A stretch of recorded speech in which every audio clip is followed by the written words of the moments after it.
बोलता है। और अमेरिका की इंटेलिजेंस ने अभी कहा है कि उसामा बिन लादेन के बारे में पाकिस्तान को सारी मालूमात थी और पाकिस्तान से छुपा के उन लोगों ने यह हमला किया है। पाकिस्तान की मजबूरी है कि अमेरिका की ताकत के सामने वो कुछ बोल नहीं सकता है। और दूसरा रास्ता है कि हम पाकिस्तान के ऊपर हमला कर दें, वो इतना आसान नहीं। तीसरा एक रास्ता है, लेकिन वो हमारी जैसी तहजीब याफ्ता कौम के लिए मुनासिब नहीं, लेकिन वो एक रास्ता है। वफा करोगे, वफा करेंगे, जफा करोगे, जफा करेंगे। हम आदमी हैं तुम्हारे जैसे, जो तुम करोगे वो हम करेंगे। हम भी वही काम शुरू कर दें जो पाकिस्तान हिंदुस्तान के अंदर कर रहा है, इसके अलावा कोई दूसरा रास्ता नहीं। तो इसका मतलब राशिद साहब आप वो कर रहे हैं जो 30 साल 40 साल पहले जो कहा जाता था कि रॉ वहां पाकिस्तान में वो काम कर रहा है, कुछ उस तरह की बात कर रहे हैं क्या आप? नहीं, मैं ये बात नहीं कह रहा। मैं ये कह रहा हूं इसके अलावा कोई रास्ता नहीं है, लेकिन मैं इस रास्ते की हिमायत नहीं करता। हम अपना नाम आतंकवादियों में नहीं लिखवा सकते, हम अपना नाम उन लोगों में नहीं लिखवा सकते जो गलत रास्ते पर दौड़ते चले जा रहे हैं। लेकिन इसके अलावा अजीत साहब तीसरा कोई रास्ता मुझे नजर नहीं आता। यही एक रास्ता है जिस तरीके से पाकिस्तान करता है उसी तरीके से हम उसका जवाब दें। बातचीत फेल होगी, चाहे वो एनडीए के जमाने में हुई हो, चाहे हमारे जमाने में हो रही हो। हम पूरी कोशिश ईमानदारी के साथ करते हैं। राशिद साहब चाहेंगे आप जो कह रहे हैं उसका जवाब मैं लेना चाहूंगा।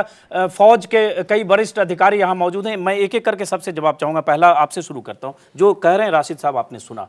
एक तो हम देख रहे हैं कि पिछले 30-40 साल से, जब से देखें 1948 से ही देखें, जब से कबायली आए और जब से हमला हुआ, लगातार पाकिस्तान झूठ भी बोलता है, आतंकवादी गतिविधियों को अंजाम देता है। क्या हम मजबूर हैं? क्या हमारे हाथ इतने बंधे हैं कि हम कुछ भी नहीं कर सकते?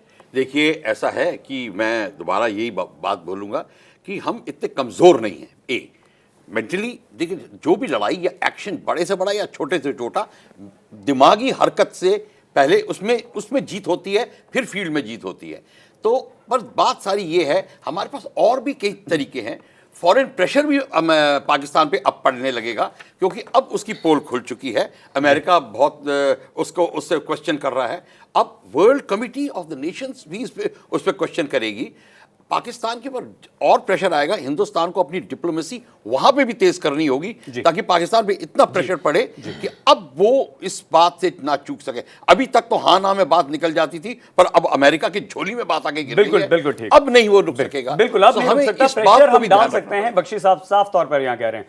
ब्रिगेडियर मिश्रा, आपको लगता है कि हम प्रेशर बना सकते हैं पाकिस्तान पर? अब मैं इस चर्चे के 3 पॉइंट देना चाहूँ, हमारे 3 बिंदु पर मैं बात करना चाहता हूँ। पहला बिंदु तो यह है कि पहले हम कुछ तो इच्छा शक्ति इन टेररिस्टों के खिलाफ प्रकट करें। अफजल गुरु जिसका सेंटेंस हुआ है, डेथ सेंटेंस मिली हुई है, आज तक हम उसको जस्टिस को नहीं हम लोग उसको कुछ कर नहीं पाए और अब भी नहीं हो पा रहा है। तो कुछ तो हम अपने देशवासियों के सामने हम कुछ तो प्रकट करें कि हम भाई डिटरमिन्ड हैं, पहली बात।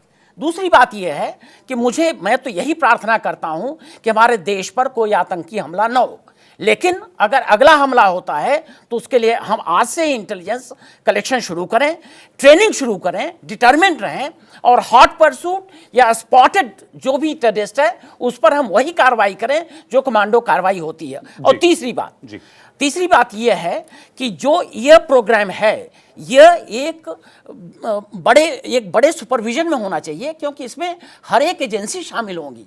तो यह कोऑर्डिनेशन नेशनल लेवल पर आज हो कि अगर हमको हार्ड परसूट करना पड़े तो हम करें। और इससे न तो न्यूक्लियर वेपन का कोई अटैक होगा, और अगर आज के दिन में जो पाकिस्तान जितना एक्सपोज हो गया है तो वो दोबारा सोचेगा कि मैंने करना क्या है, और वी शुड बी डिटरमिन्ड, हमको ये करना चाहिए। जी, आपने सुना कपिल काक साहब, ब्रिगेडियर साहब बहुत हॉट परसूट की बात कर रहे हैं, बहुत सख्ती और तलखी की बात कर रहे हैं। क्या इसके अलावा कोई उपाय है कि पाकिस्तान झुके? और जो लंबी लिस्ट हम दर्शकों को दिखा रहे हैं, टॉप 10 अभी दिखा रहे हैं, टॉप 20 हैं, और ऐसे न जाने इनके कितने और कुनबे में लोग हैं, ये कभी हमारी गिरफ्त में आएंगे?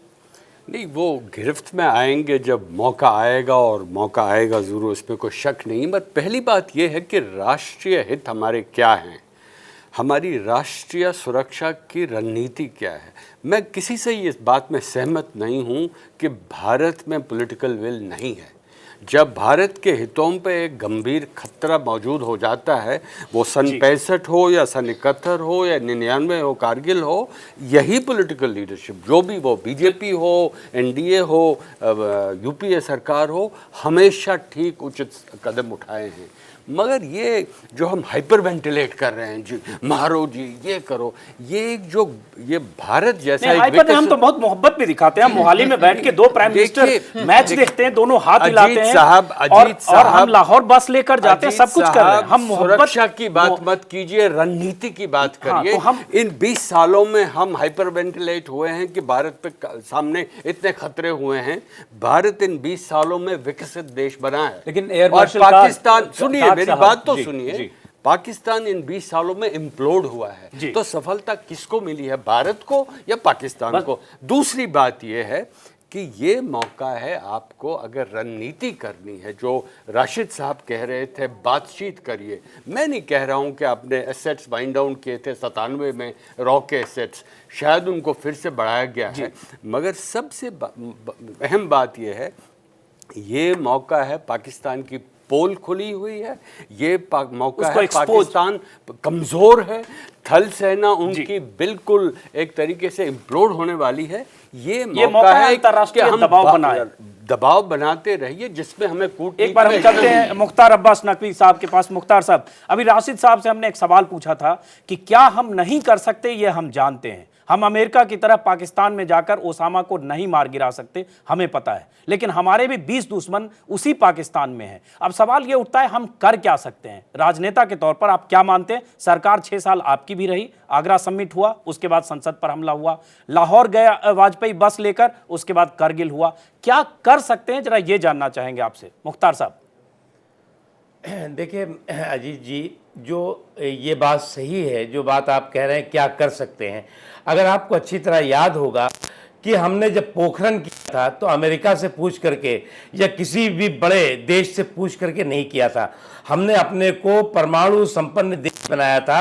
तो पूरी दुनिया ने, और ख़ास तौर से अमेरिका ने, ब्रिटेन ने, और वो जो देश जो अपने आप को बहुत ताकतवर देश कहते हैं, उन्होंने इकोनॉमिक सैंक्शन लगा दिया था। हमने उसकी परवाह नहीं की थी। हमने अपने देश के हित में देश को परमाणु संपन्न देश बनाया। आपने कहा कि बस लेकर के गए, बस लेकर के जाने के बाद करगिल हुआ, हमने मार मार करके पाकिस्तानियों को भगा दिया। और पाकिस्तानी आज भी याद करते हैं अटल बिहारी वाजपेयी जी का प्यार भी और अटल बिहारी वाजपेयी जी का जूता भी। इसलिए मैं ये कहता हूं क्या कर सकते हैं जब बात होगी, तो आज हम अमेरिका से कमजोर नहीं हैं, आज हम अमेरिका से